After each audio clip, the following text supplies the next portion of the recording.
संपूर्ण श्री रामचरित मानस। बंधुओं,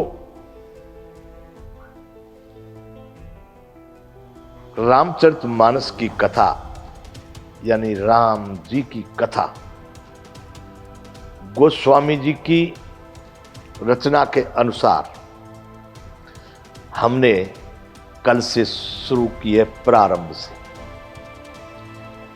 श्री गणेशाय नमः से। तो कल गोस्वामी जी ने अपने इस रचना से पहले सबसे पहले सरस्वती जी और गणेश जी की वंदना की, शंकर भगवान की माता पार्वती की वंदना की, फिर माता सीता की वंदना की, राम जी की वंदना की, फिर 5 सोरठों में गणेश जी की, शंकर भगवान की, विष्णु भगवान की, गुरु जी की और परमात्मा जासु कृपार।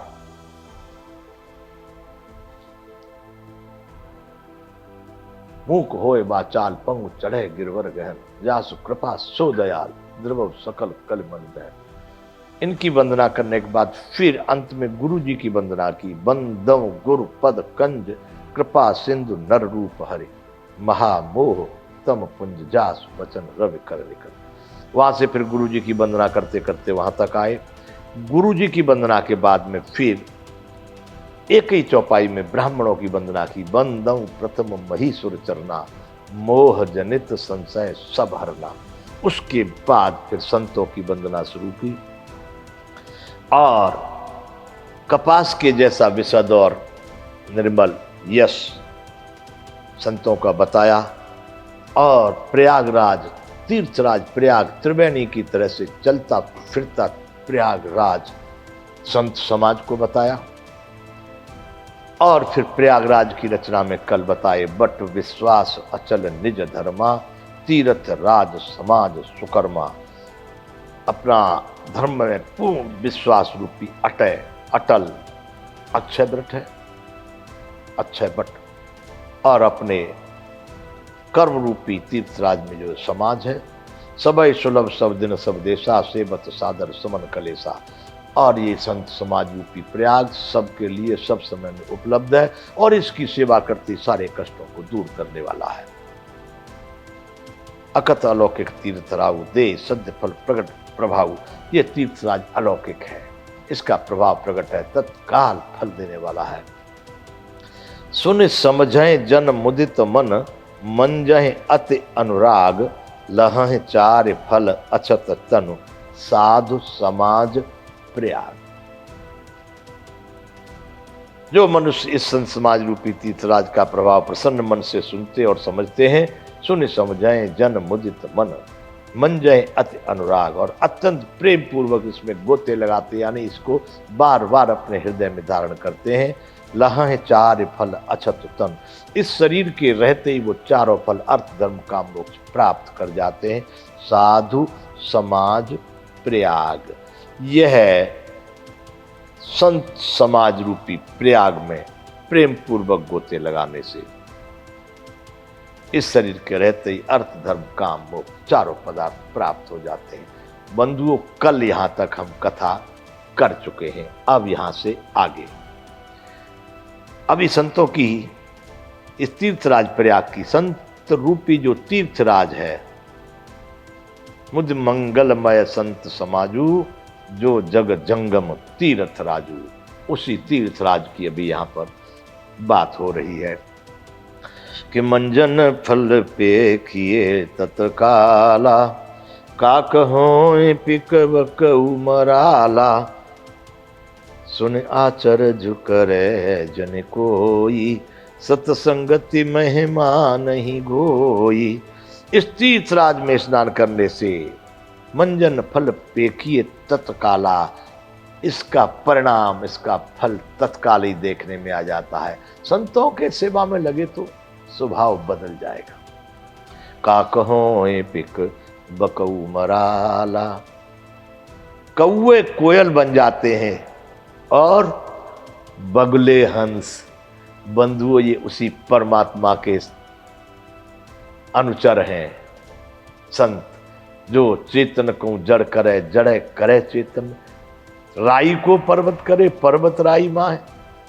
इसलिए कोई असंभव नहीं है। इसलिए गोस्वामी जी यहाँ लिख रहे हैं कि काक होए पिक बको मराला, कौए कोयल बगुले हंस हो जाते हैं, ऐसा हो सकता है क्या? सुने आचरज करे जन कोई। इसको सुनकर के कोई आश्चर्य मत करना बंधुओं, कोई भी आश्चर्य न करे, क्योंकि सत्संगत महिमा नहीं गोई। सत्संग की महिमा कहीं छिपी नहीं है बंधुओं। सत्संग की महिमा तो सारे विश्व में विख्यात है। जो लोग भी सत्संगत में पड़ गए वो पार हो गए, और जो कुसंगत में पड़ गए वो नष्ट हो गए।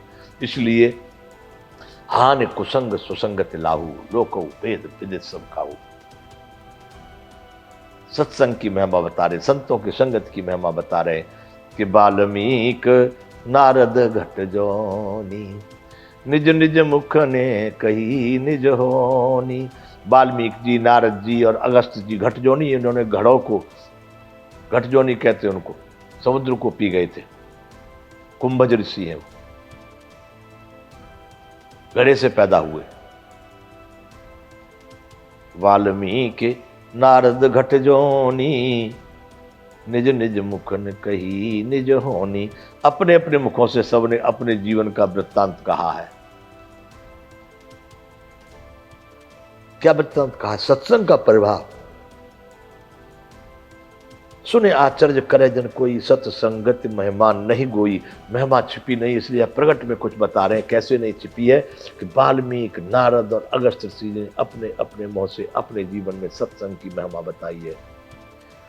जलचर थलचर नभचर नाना, जे जड़ चेतन जीव जहाना। इस सृष्टि में जितने भी जलचर यानी जल में रहने वाले जीव, थलचर पृथ्वी पर रहने वाले जीव, नभचर आकाश में उड़ने वाले जीव, जितने भी सृष्टि में जड़ और चेतन जो भी जीव हैं इस संसार में, जगत में, मत की रति गति भूति भलाई, जब जहि जतन तहां जहां जेहि पाई। मति, कीर्ति, गति, भूत और भलाई, ये 5 शब्द यहां पर दिए हैं। जहां जिसने भी यत्न किया, जब जेहि जतन जहां जेहि पाई, जिसने जब भी जैसे समय पर यत्न किया, इसका उपाय किया, पाने का प्रयत्न किया, तो वहां पर बुद्धि, कीर्ति, सद्गति, विभूति और ऐश्वर्य।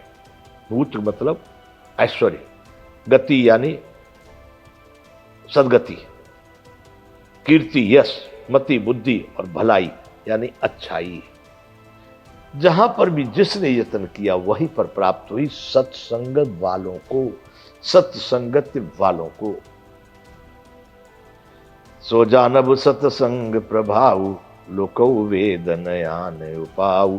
जहां पर जिसने मत, कीर्ति, विभूति, भूत भलाई जो भी प्राप्त की, उसका सीधा मतलब जानो वह सत्संग का ही प्रभाव है। सत्संग से ही उन्होंने उन तत्वों को प्राप्त किया है, उन साधनों की प्राप्ति की है।